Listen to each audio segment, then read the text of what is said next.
So now let's talk about local minima. A local minima of a function occurs at a point x is equals to c, where f dash c is equals to 0, as we had seen before, and f double dash c, that means the second derivative, is greater than 0. Whenever our second derivative comes out to be positive, we can say that our function is going to be concave up. That means we are going to have a minima. So this is our local minima. Now earlier, when we had solved that question where we had to find out the number of points at which our curve would cut the x-axis, there what we did was we plotted a few more points, let's say 0, 1, 2, and then we checked whether the value was coming out to be negative or positive, and based on that we drew our curve, right? Now what we are doing is we can directly find out whether we have a local minima or we have a local maxima. If our double differentiation of the function comes out to be positive, then it is a local minima, and if it would come out to be negative, then we would have a local maxima. So this is my local maxima. So now you've learnt a shortcut way of finding out local minima and local maxima. Let us learn a few more things about this.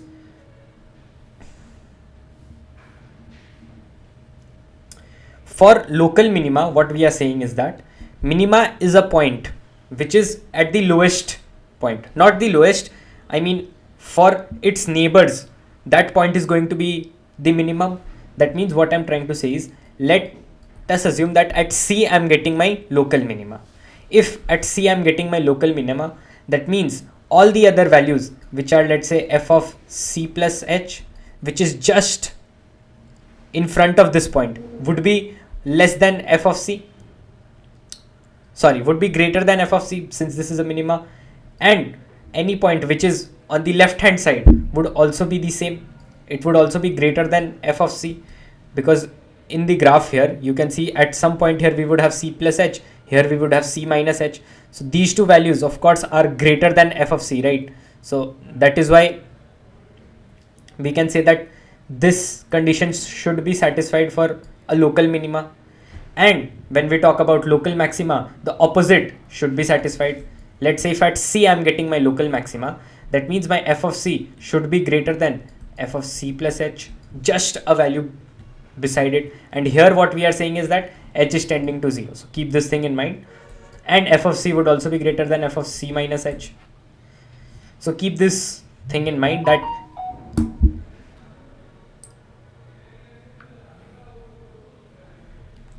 whenever we have a local minima or local maxima, the point just next to it is going to be either more for local minima and it is going to be less for local maxima.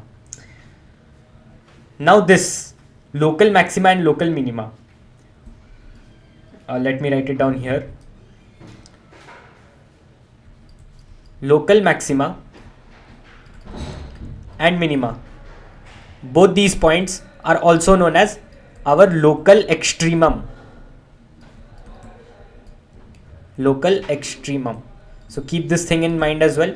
Both these points can also be referred to as local extremum. So if in the question they say you have a local extremum at that point, that means you must understand that either there is going to be a local maxima or there is going to be a local minima at that point. Now how are you going to find out? You are going to double differentiate it, or first of all check by differentiating it once. By the first order derivative, you can find out whether the information given is true or not, whether our first differentiation is coming out to be 0 or not. If it is 0, then for the second differentiation, if it is less than 0, you can say it is maxima. And for if my double differentiation is greater than 0, it would become my local minima.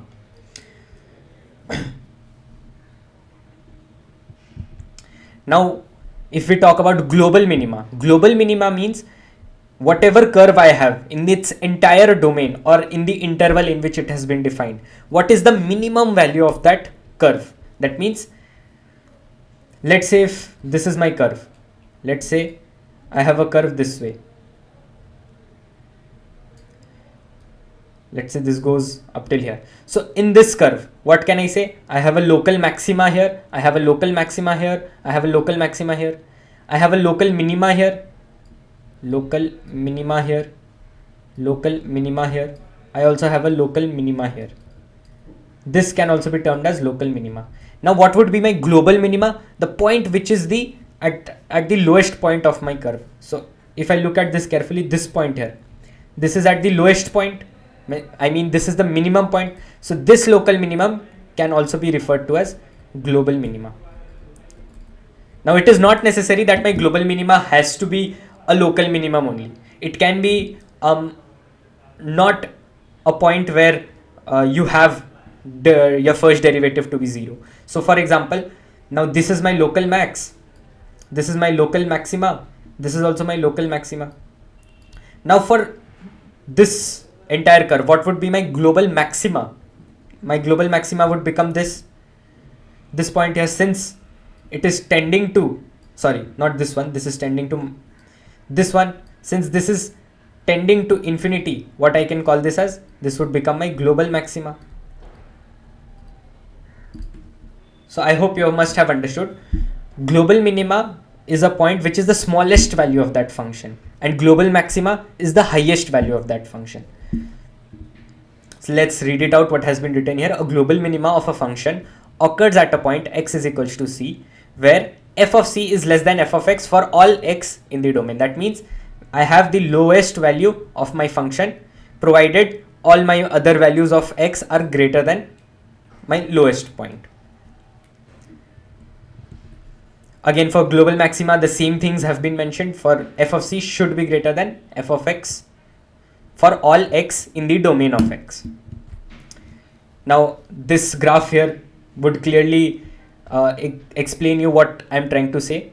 Like you can see, here I have a local maximum. Here also I have a local maximum. However, I can see that this point here, this is the highest point my graph is touching, right? So this would become my global maximum. So generally, if you are asked global maximum and global minimum, generally they are a part of your local maximum or local minimum only. However, sometimes it can be tending to infinity as well. But mostly, as far as I've seen the questions that are asked in JEE Mains, they give you a local minima or a local maxima only as your global maximum and global minimum. So this is my local minimum. However, this is not the lowest point in my graph. This is not the smallest value. My graph is also tending to minus infinity here. So this would become my global minimum. Global minimum is tending to minus infinity. So I hope you must have understood this portion about global maximum and local maximum. Now, if I was to tell you one more way of finding out maxima and minima and the derivative. First of all, first way, you know, either you plot different points in the graph, check whether it is positive, negative, and based on that you can find out whether you have a maxima there or minima there. Now, sometimes what happens is it is not necessary that my maxima would be on top of my x-axis. So, for example, my curve can be in this format also. So here you can see that my local maxima, this is my local maxima. However, the value is still coming out to be negative. It can still lie below the x-axis. So for these type of questions, again, we cannot use that format. Apart from that, what was the second format that we learned was to find out my second order derivative. For global maximum, my double differentiation of x would be less than 0. And for minimum, my double differentiation would be greater than 0. Apart from that, what else we can do is, if we have, let's say, a maxima, this is my maxima. Of course, at this point, f dash x would be equal to 0. If I go to the left side and if I go to the right side, in my left side, my differentiation would come out to be positive. That means my tan theta here is positive. And here I can see my dy by dx, that means the slope at any point. This one would be an obtuse angle, that means it would be negative. My f dash x would be greater than 0 here. And sorry, here there has been a misprint. This would be f dash x less than 0. So I would have a less than f dash x less than 0 here. So by using this format also, you can find out your maxima and minima. So keep this in mind. For minimum, again the same thing will be reversed. On the left hand side, I would have negative slope. Sorry, this would also be negative slope. And on my right hand side, now it would become positive slope. So you can also use this method to find out your maxima and minima. Now again, you do not need to remember whether on the left side it should be positive for maxima or on the right side it should be negative for minima. What simply you can do is draw a maxima as per your in the rough section. You can see this is my maxima, so here my f dash x would be equal to 0. Now let me check for any side on the right hand side. If I check for right hand side, my slope would be this way. That means my slope would come out to be negative. And if I check for the right hand side, my slope would be this way. That means my theta would be acute, so it would become positive.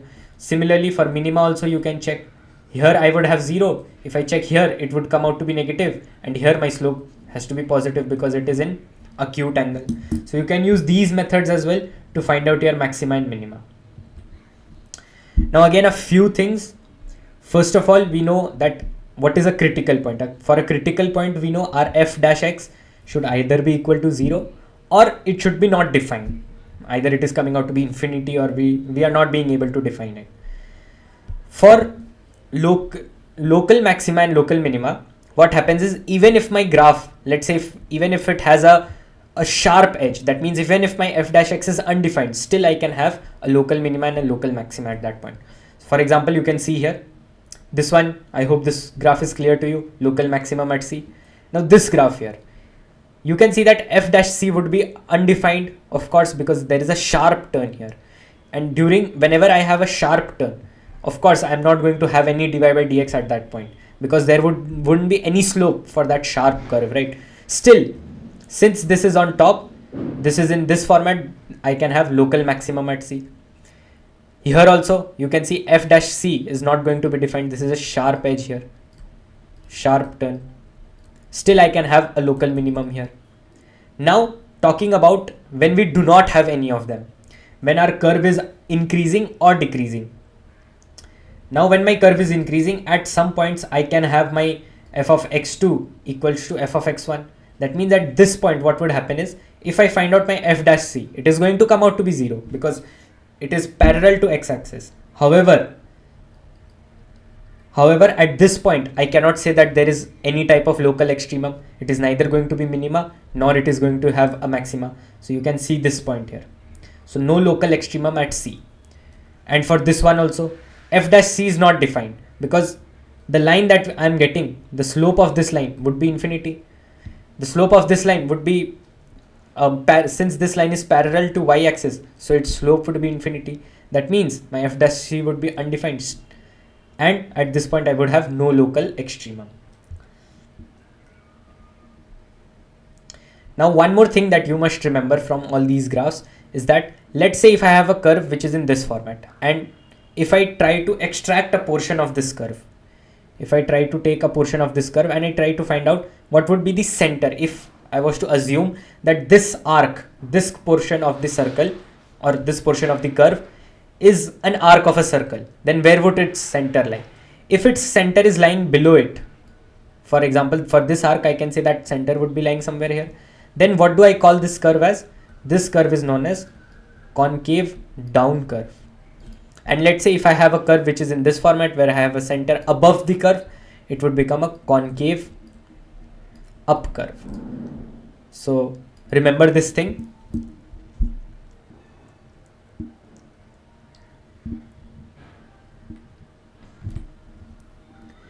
Now if we look at this curve again, repeating the same things again and again, here what do we have? This would become my local maxima, f dash c1 is equal to 0. Here I would have a local maxima again. Here again I would have a local maxima, and this here tending to infinity. This would become my global maximum. Now at this point, I would have my local minima. This would also be my local minima, and this is tending to infinity. So minus infinity would become my global minimum. Now this point here. Now of course f dash c is not defined here. F dash c5 is not defined at this point. Still, what will I call this point as? Since it is in the lower portion, what we call this as? We are going to assume this to be our local minima. So this becomes our local minima. So now let's look at this question. In this question, you are seeing a function which is integrated from 0 to x. Now this might be a quite newer concept for you. However, I'll just give you a brief formula as to how you can solve such type of questions. But when we will study definite integration, there you will see, you will completely understand how exactly this type of formula is working. So only for the function part, I'm going to give you the formula. So generally what happens is, let's say if any function is integrated from 0 to x, or let's say instead of the limits, I hope at least you all know that these are the limits of definite integration. You must have studied in your physics a little bit of. So if I want to find f of x, of course I need to integrate this entire function. However, if I, let's say, need to find f dash x, so I'll give you a formula how can I find out my f dash x for functions like this. Let's say if I have my f of x as integration, sorry, integration small f of x dx, and the limit is from, let's say, h of x to g of x. Now here what I am saying is that the limits that have been put are also in some x function. They are not some constants. Generally, you must have studied integration, definite integration with some constants, right? However, here instead of constants, we have a function in the limit only. So how are you going to find out the differentiation of this function? So f dash x can be written as f of gx into g dash x minus f of hx into h dash x. So this is like the general way of writing such differentiation, when in integration you have the limits based on the functions only. Now again, you will study this formula in detail when we study definite integration. However, for this question, I recommend you all to just remember this thing and then solve the question. So what has been given in the question? We need to find out the number of local maximum and local minimum points of this function that has been given to us. So of course, our first step for finding local maximum, local minimum is finding out our f dash x. So if this function, if I was to differentiate it, I'm going to differentiate it as per this formula, right? So what would it become? F of gx. So what is my gx here? My gx is basically x. My gx is basically x, and my h of x is 0. So this is a constant. That means my second term, h dash x, would also remain 0. So I wouldn't have any second term in my differentiation of f of x. So what would this become? F of gx. That means I need to put x in place of t. So this would become x square minus 5x plus 4 upon 2 plus e to the power x. This is what it is going to become into g dash x. What is g dash x going to be? It is simply going to be 1 minus f of hx. So whatever be the value of f of hx, doesn't matter. I have an h dash x multiplied outside as well. So h of x is 0. So what would h dash x be? It would also be 0. So I would again have a 0 here. So my f dash x is nothing but x minus 4 x minus 1 upon 2 plus e to the power x. If I factorize this quadratic which is in the numerator, it would become in this format. So this is what my f dash x is. Now from here, to find out my local minimum and local maximum, what do? I equate my f dash x to 0. So if I equate this to 0, what are the points at which I'm going to get my f dash x as 0? My f dash x can become 0 when x is equals to 4, or when x is equals to 1, or when x is equals to infinity. However, if you must be looking at 2 plus e to the power x, right? You must be thinking that if I put x as infinity, I would have an infinity in the denominator and it would become 0. However, in the numerator also you have x. So again, you cannot consider infinity to be one of your points. So infinity would simply be removed. So there are only 2 points on which you can get your f dash x to be 0.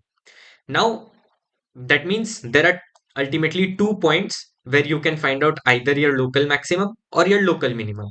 Now there can be two local maximums or two local minimums or just one maximum, one minimum. So we need to find out exactly which one is what. So we need to check for 4. As we had studied earlier, our second order derivative. I hope you all remember that. So what I'm going to do is I'm going to differentiate my f dash x once again.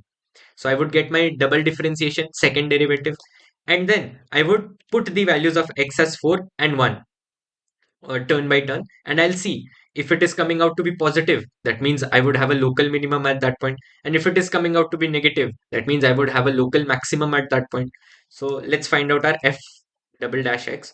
So first, let me write down my f dash x here. in the quadratic format only, because in the quadratic format it is generally easier for us to find out its differentiation upon 2 plus e to the power x. So simply let us find out our f double dash x. What is it going to be? 2x minus 5, differentiation of first, keeping the second function as it is, minus second function as it is, differentiation of first, sorry, second, divided by 2 plus e to the power x whole square. So this is what it is going to become. Now let me just simply multiply this and simplify. What am I getting? So this would become 4x minus 10 plus 2x e to the power x minus 5 e to the power x minus e to the power x square. Here I would have a plus 5x e to the power x, and here I am going to have minus 4 e to the power x. And the denominator is going to remain the way it was as it is. So what does this completely simplify into? So I would have minus x square e to the power x. Then I have x coefficient as 5 and 2. So from here I would get plus 7x e to the power x, 7x e to the power x. And then what am I going to have? Plus 4x minus 4 e to the power x. And what is left out? Minus 10 upon 2 plus e to the power x whole square. So this is what my f double dash x is going to look like. So this is my double derivative. Now, what is my task here? I need to check for both the values. First at x is equals to 4 and then at x is equals to 1. So first let me check at x is equals to 4. If I put x is equals to 4 in this equation, f double dash x. So what would be the value of f double dash x? Is it going to be positive, negative, or is it going to be 0? So I'll put a 0 here and then I'll just check it roughly whether it is coming out to be negative or positive. So if I look at the denominator, it is always going to be positive. So I just leave the denominator as it is. I'll just check the numerator part. So if I put x as 4, again, a portion would become 0. And then I would get 3. So this would be positive basically. If you look at it carefully, what are we going to get? In the numerator, after putting x is equals to 4, we are going to get like 6 plus 3 e to the power 4, something like that. We are going to get this in the numerator. So of course, this is always going to be positive. So f double dash x is greater than 0. That means what do we have at this point? It is basically a minima point, a local minima point. So we have found out that x is equals to 4 is nothing but a local minimum point. Now let's check for x is equals to 1 as well. Let's find out our f double dash x, what it's coming out to be. Compare it with 0. So let's see what do we get in our numerator. Of course, our denominator is always going to be positive, so we do not need to check our denominator. For the numerator, when x is 1, what are we going to get here? It would become basically minus 6 minus e. So, sorry, minus 3e. This is what we are going to get. So, you can see it carefully. It is always going to be negative. It is a negative value. What does this imply when my second derivative is negative? That means this is a maxima point. So I've identified that this function basically becomes 0 at 2 points. Its differentiation becomes 0 at 2 points. That means at these 2 points, I have my critical points. Now, when I checked using the second order derivative, I found out that one of the points was minima and one of them was maxima. That means I have my value of m as 1. I have my value as n as 1. So my ordered pair would become equal to 1 comma 1, and this is my answer. So this is how you are supposed to solve questions of local maximum, local minimum. Find out your differentiation, then check at which points are you getting your differentiation to be 0. At those points, you have to perform the second order derivative test. And if your second order derivative comes out to be positive, it would be a local minima. If it comes out to be negative, it is going to be a local maxima. Now, in this question, there was one new concept that you learned about this definite integration one. Just for the moment, keep this thing in mind. When we study definite integration, you will understand this formula more properly. Let's look at this question. A square piece of tin of side 30 centimeter is to be made into a box without a top. So there is a box which does not have a top, and the square cardboard, we've cut it from all the corners into square sides by cutting a square from each corner and folding up the flaps to form a box. If the volume of the box is maximum, then its surface area is. So first of all, let us draw the diagram as to what they are trying to tell us. Let's say this was my cardboard. This was my square cardboard of side 30 centimeter. Now what have they told us? That we've cut square from each corner. So let's say if I cut squares from each corner, let's say the side length of the square cut is x. Again, since it is a square, so all of its side is going to be same. So this is going to be x. Now this length that is left with us, what is this going to be? We have x cut from here, we have x cut from here. So this would basically become 30 minus 2x. So this is the length we have. Now what have they told us? That we've folded this to basically form a box. So this dotted line basically shows you the lines at which I'm trying to fold this entire box. So if this is the point that I've folded it into, the volume of the box is maximum. So of course, it is very simple. How am I going to write down the volume of this box? You can see that once the box has been formed, it is going to be in a cube shaped, right? However, sorry, not a cube, it is going to be a cuboid because the height is not going to be 30 minus 2x.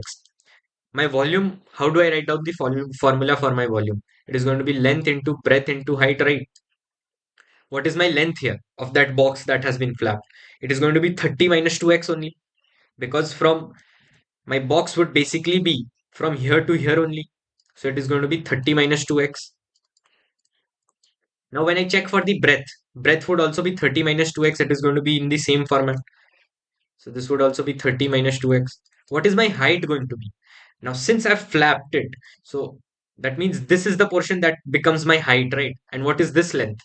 Nothing but x. So this is the volume that I'm getting. Now what have they told us? That the volume of this box is maximum. So what will I do? I'll simply put dv by dx is equals to 0. If my dv by dx is equals to 0, then I would get a value of x at which I would get the volume of box to be maximum. And then based on that x, I'm going to find my surface area. So if I write it down properly, this would become 30 minus 2x whole square into x. So now if I find out my dv by dx, it is going to be 0 since they've told us that it is maximum. So what is my dv by dx going to be? It is going to be the differentiation of first function 2 times of 30 minus 2x into minus 2 into x plus 30 minus 2x whole square into 1. This is equals to 0. So now if I simplify this further, this would become 30 minus 2x would cancel out amongst each other. So I can cancel out this 30 minus 2x from here, provided that I need to keep in mind that 30 minus 2x can also be 0. So from here I would get x as 15. So this is one value. Let's see what is the other value that we can get. So this would become 4x is equals to 30 minus 2x. So from here we would have x is equals to 5. So there are two values of x that we've gotten. One is 15, one is 5. Now which one are we going to choose? So let's say if I take x to be 15, what would this become? That means this length is 15, this length is also 15, and my total cardboard was of 30 centimeter. That means if I cut 15 centimeter from here, if I cut 15 centimeter from here, of course my entire cardboard would be cut off. That means I cannot take x is equals to 15. So x is equals to 15 cannot be taken.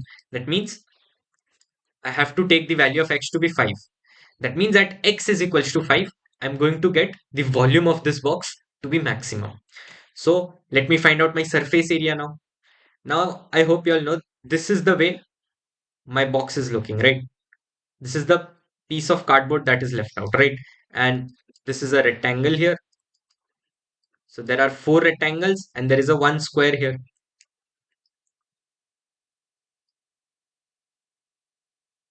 right?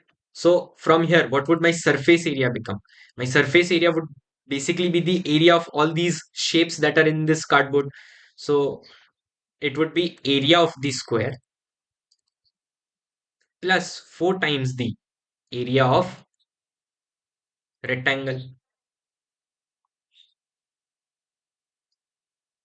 provided that my x is equals to 4, sorry 5, x is equals to 5, because at this point we are getting our volume to be maximum, and they've told us that if the volume of the box is maximum, then its surface area is. So simply, what would be the area of this square? It is going to be length into length, which becomes 30 minus 2x whole square, plus 4 times of area of this rectangle. It would be 30 minus 2x into x.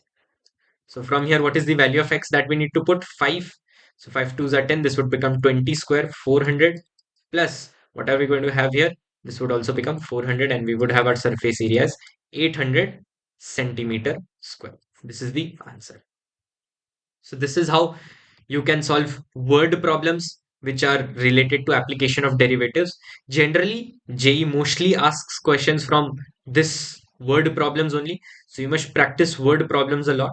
When we look into our previous year JEE mains question, there also we will look into a lot of word problems only, because that is what JEE asks mostly.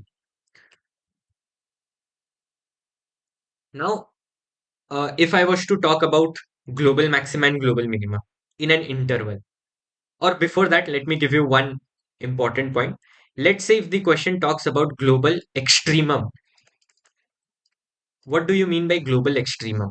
Global extremum includes both global maxima and global minima. So keep this thing in mind. Basically, global minima and global maxima are the subsets of global extremum. So keep this thing in mind. And again, when we talk about local extremum, it would become both local minima and local maxima.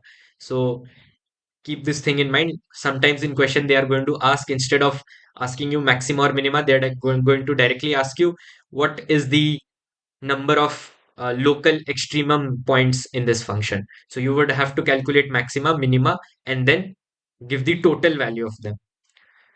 Now let's say if you need to find out global extremums in an interval. So how are you going to solve those in an interval? So how are you going to solve those? Let's say my interval is from A to B. So how are you going to solve those? First step would be to check the value of function, the value of function at the extreme points or at the end points. Then what are we going to do? Find our local minima and local maxima. Local minima and local maxima. And then based on that, we are going to say which one is our global maximum or our global minimum. So now, of course, let's say if I have a function from A to B, which is, let's say, defined in this format. So here you can see that in this interval from A to B, I have a local maximum and I have a local minimum. Now you can see that in this function, what happens is, when I talk about my global maximum, of course, my endpoint is having the maximum value. I'm just talking about this interval. If they talk about an interval, then you have to check only for that interval. In this interval, this is the highest point. So this would become my global maximum. And then once you've checked the values of the function at both A and B, at both the endpoints, then you find out your local maximum and local minimum. If your local maximum comes out to be more than the endpoints, then of course that local maximum would become your global maximum. However, here in this function, you can see that local maximum is basically less than my endpoint value. So it cannot be a global maximum. However, now if I check for global minimum, this minima is a value which is less than this endpoint value. That means this local minima would become my global minimum. So this is how you are supposed to solve questions which are related to global extremums in an interval. Find out your value of function at endpoints, then find out your local maxima, local minima, and then check. Now, talking about point of inflection. What is point of inflection? Point of inflection is the point at which the concavity of the curve changes. So I hope you all remember what we had learned in our previous lecture about concavity. If let's say my curve is in this format and I have the center of this arc above this curve, that means it is concave up, and if it is down, then it would become concave down. So keep this thing in mind. Now let me write down the a little definition of point of inflection. Point of inflection is the point where the concavity of the graph changes. Concavity of the graph changes. That means now in this diagram also you can see these 2 points have been, these 2 points are my inflection points. This is, this C is basically my inflection point. So here you can see that here I had a concave down curve. However, here I have a concave up curve. Here also I have an up, I have a down curve. That means my concavity is changing at this point. That is why that is known as my inflection point. Now, one important note that you need to keep in mind about point of inflection is that graph should be smooth. Should be smooth at the point of inflection. Point of inflection. Let's say if my graph is not smooth at that point, let's say my graph is somewhat like this. Here also you can see that this is my concave down curve and this is my concave up curve, right? However, this point here, this is a sharp point. It is not smooth. That means this is not an inflection point.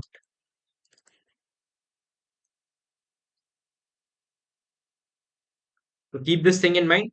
The graph should be smooth at that point of inflection. Now, based on our derivatives, how are we going to check whether at any point we have a point of inflection or not? Simply, we need to equate our second order derivative, f double dash x. It should either be 0 or it should be undefined. If it is 0 or if it is undefined, that means at that point we have our point of inflection. So keep this thing in mind. Now let's say if at f double dash c, this is coming out to be 0, let's say. That means this is the point where I'm going to have my inflection point.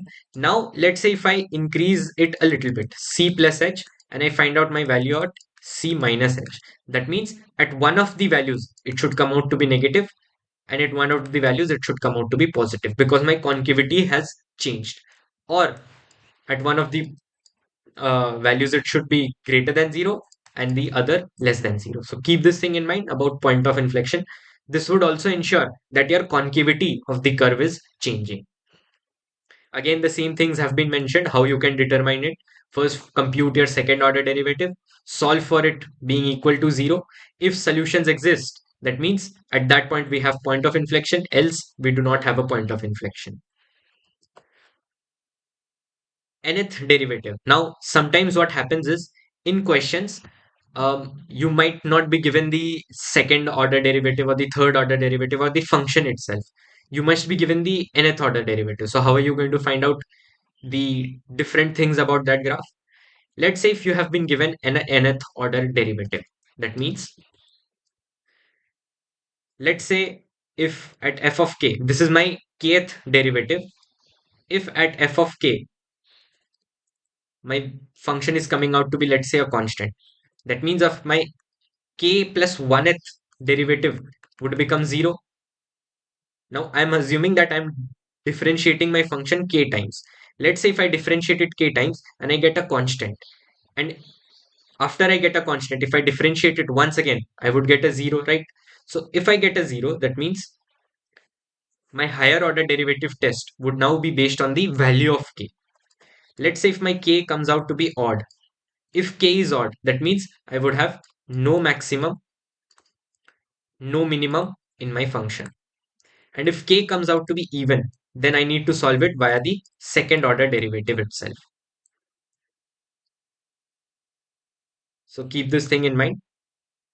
If I was to show you with the help of an example, let's say x to the power 4. If you find out your first derivative, it is going to be this, second would be this, third would be this, fourth. Now you can see that in my fourth derivative, I'm getting the value at 24, which is a constant. So this is a constant. So my value of k for this entire function, what would it become? It would simply be 4. Because at k plus 1th derivative, I'm getting it to be 0. Now you can see that my k is even here. That means based on my second order derivative, I can calculate my maxima and minima for this function. So that was all about the theory portion of this chapter. Of course, point of inflection and this nth order derivative. If you haven't understood much properly, of course, they are not in your syllabus. Still, just to give you a brief overview, I've kept them in these slides.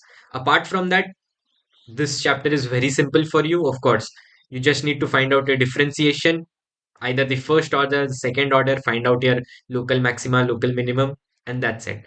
Now we'll be looking at the previous year JEE Mains question, where you will see that more are the questions from the word problems. So you must learn how to interpret what has been given in the word problem and how you can solve those. That's all.